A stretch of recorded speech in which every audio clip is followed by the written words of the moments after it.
One of the things that gives active valor such credibility is the men who are in it.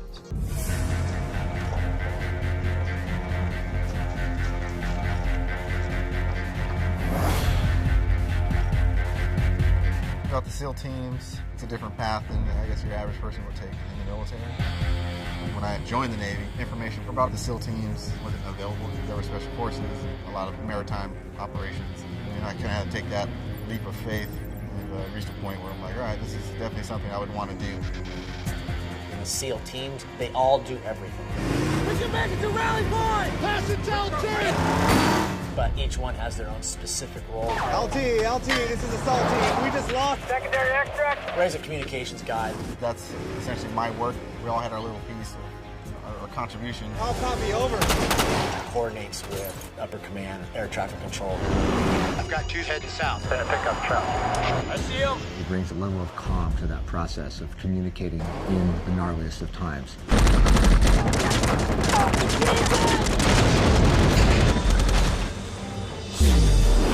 From basic SEAL training, we require certain physical standards, certain mental standards. We try to instill innovative, free, out-of-the-box thinkers.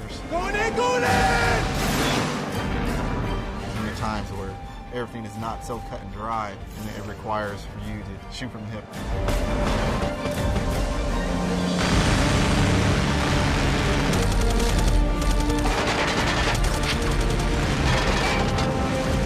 Ray's a combat veteran, a family man who's earned a Silver Star, a Bronze Star, and has done some incredible things on the battlefield. He's just a sleeper, a man of tremendous capability, but completely humble and quiet. You have a tango on your starboard side.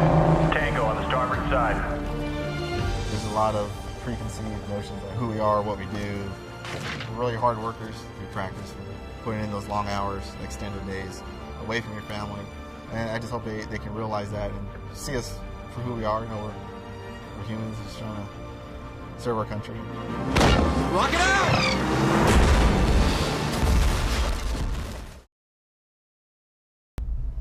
Our tagline for SEALFIT is Forging Mental Toughness.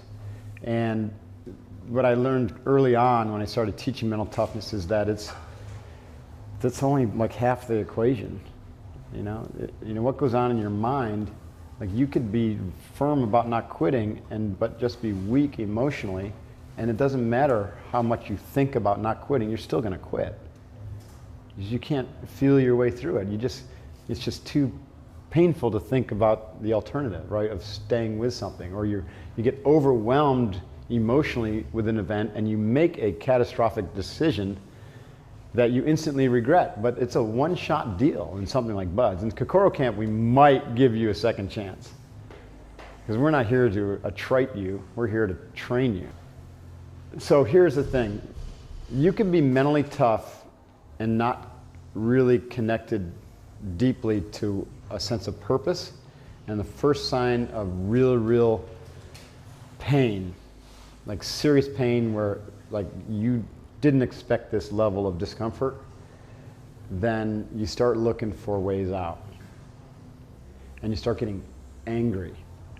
Angry at yourself, angry at the coaching staff, or you start feeling pity, right? And so all those emotions start to come up. And so that's like that saying we have, where the mind leads, the body follows. It's equally true that where the body leads, the mind follows. And so they're constantly in this dance. That's why the big four of emotional control.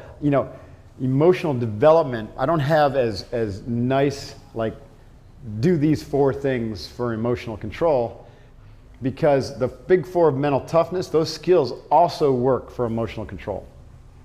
Breath control helps control your emotions. Right? Having a short-term goal instead of a long-term goal helps your emotions, because it's a lot easier to be optimistic if you're just trying to get through the next 10 minutes. And if you set everything else aside, this is what I did in Hell Week, because I know at the end of this evolution, I'm going to get a break. I'm going to get some water, I'm going to get some food, maybe even a meal. And same thing in the evening, and this is germane for Kokoro Camp, the worst time of the day, considering this being one long day, is at 0 dark 30, when you've been training for 18 hours in the first night or 30 some odd hours in the second night. and you can't quite see your way to sunrise, and it's in the middle of the night, and you're just cold and miserable. As soon as that sun peeks over the horizon, your spirit sparks. It lights up because, I made it to sunrise.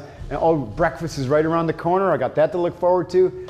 I made it another night, so there's a milestone. I just hit a benchmark. Woo! Feeling good, looking good. All of a sudden, everything starts looking better. The front of the mat. Relax your shoulders. Your balance comes from your core, right below your navel. And what we're gonna do is breathe it up. Arch your back. Exhale, hinging at the waist.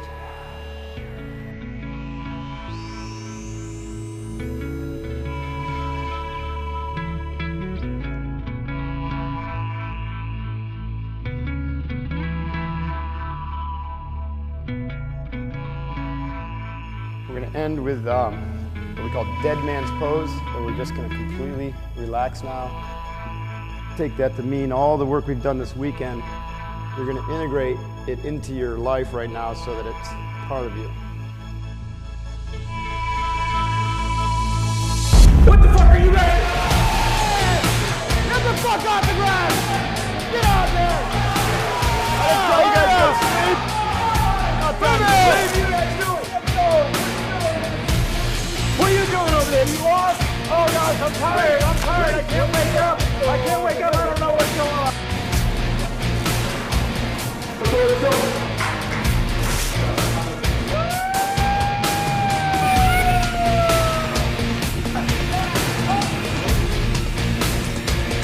Get up, boy!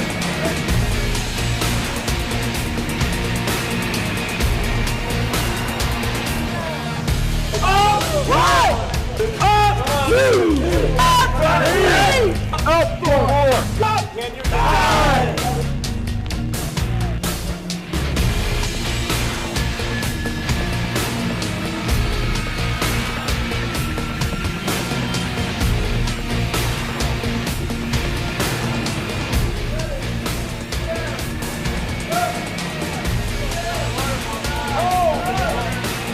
Stomach!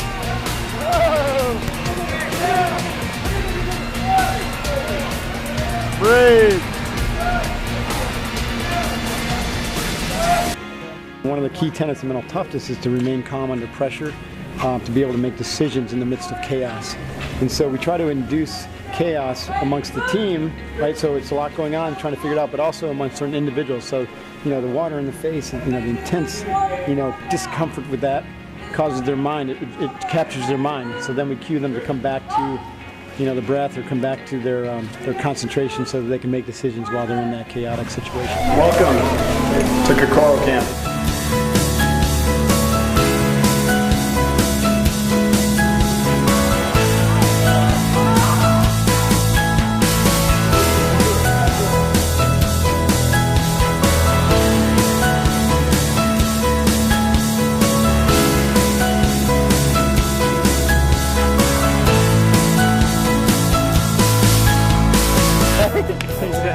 Awesome.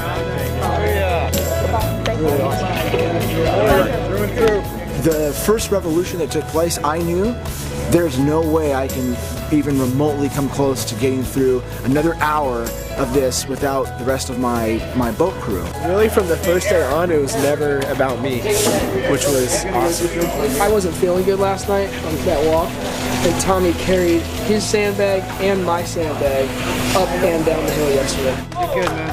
I'm proud of you. Yeah, you went through a lot, man. You went through a lot. It was amazing. I never thought I'd be able to do this, ever. I'm not even going to fully understand what happened for like months. It's so much happened to me. It's unreal. Like what we just did there is unbelievable. It's like beyond anything I could have ever imagined. This is the real deal. Like this is real. This is about like testing heart, you know? When do you get to test your heart ever? It's the best thing that's ever happened.